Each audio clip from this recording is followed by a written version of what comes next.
नमस्कार मित्रों, मैं डॉक्टर आनंद जयंत काले, कंसल्टेंट प्लास्टिक सर्जन और डायरेक्टर लेक सिटी हॉस्पिटल, एक और नए इंटरेस्टिंग वीडियो के साथ एक नए परिवेश में आपके सामने उपस्थित हूँ।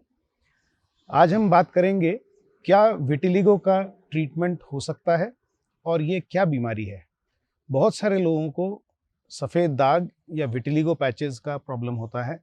बहुत सारे लोग इसके लिए इलाज ढूंढते हैं, बहुत सारे डॉक्टर्स को दिखाते हैं और हर बार ये परेशानी रहती है कि क्या इसका ट्रीटमेंट संभव है या नहीं है और ये क्या प्रकार की बीमारी है। विटिलिगो बहुत प्रकार का होता है, इसकी बहुत वैरायटी होती हैं और विटिलिगो में दो चीज़ें इम्पॉर्टेंट होती हैं। क्या ये प्रोग्रेसिवली बढ़ता जा रहा है या ये स्टैटिक है, मतलब ये बीमारी के नए नए दाग और बढ़ते जा रहे हैं, उसका साइज बढ़ता जा रहा है, या मोर और लेस ये उतना का उतना ही है कुछ समय के साथ, और या फिर ये अब धीरे धीरे कम होना शुरू हो गया है। तीनों कंडीशंस के ट्रीटमेंट्स बिल्कुल अलग अलग होते हैं। विटिलिगो जो है वो दो तरह से प्रेजेंट कर सकता है या उसके होने के दो कारण हो सकते हैं। एक कारण होता है कि जो पिगमेंट बनाने वाले सेल्स होते हैं, जिनको हम मेलानोसाइट्स बोलते हैं, जो हमारी त्वचा के अंदर होते हैं, या तो इनकी डेंसिटी कम हो जाए या ये गायब हो जाए। दूसरा कारण होता है कि मेलानोसाइट्स जो हैं वो पिगमेंट मेलानिन को बनाना बंद कर दें।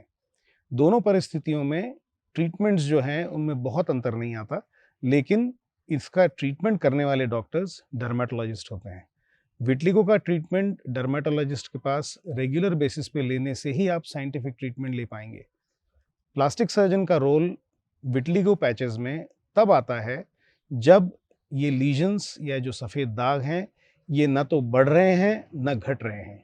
दैट मीन्स ये लीजन्स स्टैटिक हैं। लगभग 2 साल से ज़्यादा अवधि अगर है जिसमें ये लीजन न तो बढ़े हैं न घटे हैं, सफ़ेद दाग न तो बढ़ रहा है न घट रहा है, तो ऐसी कंडीशन में अलग अलग ऑपरेशंस के माध्यम से विटिलिगो को हम करेक्ट करते हैं।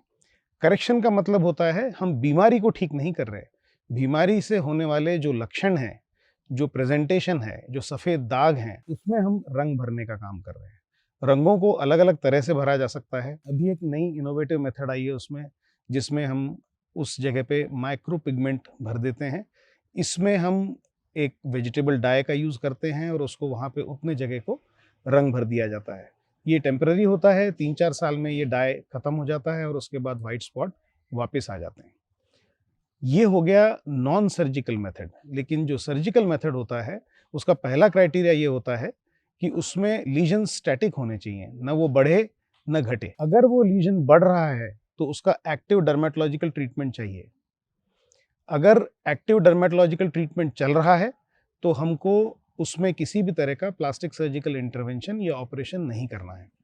अगर लीजन घट बढ़ रहा है तो उस स्थिति में डर्मेटोलॉजिस्ट का रेगुलर ट्रीटमेंट मस्ट हो जाता है। अगर हमने वो ट्रीटमेंट बीच में रोक दिया तो या तो ये बीमारी बहुत तेजी से बढ़ सकती है या फिर इस बीमारी में बहुत बदलाव आ सकते हैं और वो ट्रीटमेंट फेल हो सकता है। बहुत सारे लोग डर्मेटोलॉजिस्ट बदलते हैं, एक डर्मेटोलॉजिस्ट 2, 3, 4 लोगों को दिखाते हैं और इवेंचुअली वो लीजन्स नहीं रुकते। ये बीमारी की प्रकार ही इस तरह का है कि कई बार ये सेल्फ लिमिटिंग न होते हुए बढ़ती ही चली जाती है और सारे प्रयत्न करने के बाद भी इस पे कंट्रोल पाना लगभग नामुमकिन हो जाता है। इसके लिए विज्ञान ने भी इतनी तरक्की नहीं की है कि इसको श्योरिटी के साथ रोक ले, लेकिन ज़्यादातर मरीजों में ये बीमारी सेल्फ लिमिटिंग होती है, अपने आप रुक जाती है और कई बार ये लीजन्स रिवर्स भी हो जाते हैं, मतलब उसमें रंग अपने आप भी भर जाता है। कुछ चीज़ें मैं रिपीट करता हूँ। विटिलिगो एक सेल्फ लिमिटिंग डिजीज़ है, ये अपने आप रुक जाता है और कई बार सारे दाग हट जाते हैं अगर हम प्रॉपर ट्रीटमेंट लें तो। कई बार जो लीजन्स आते हैं वो आके और रुक जाते हैं और फिर सालों वैसे ही रहते हैं। ये कैंडिडेट्स होते हैं आइडियल कैंडिडेट्स, जिनका हम ऑपरेशन के माध्यम से उन निशानों को, उन सफ़ेद दागों को हटाने की ऑपरेशन करते हैं। तीसरे होते हैं जिसमें ये स्पॉट्स कभी नहीं खत्म होते, ये बढ़ते चले जाते हैं और इवेंचुअली पूरा शरीर जो है वो सफ़ेद हो जाता है। इस बार के लिए इतना ही। इस बार हमने ये डिस्कस किया कि ये किस प्रकार की बीमारी है, ये प्रोग्रेसिवली कैसे बढ़ती है, कैसे ये सेल्फ लिमिटिंग होती है और कैसे इसके लीजन्स को किन पेशेंट्स के लिए सबसे सूटेबल होते हैं ऑपरेशन के द्वारा ठीक करना। एक सीक्वल वीडियो मैं बनाऊंगा जिसमें हम प्लास्टिक सर्जिकल प्रोसीजर्स के बारे में डिटेल्स में बात करेंगे। नमस्कार।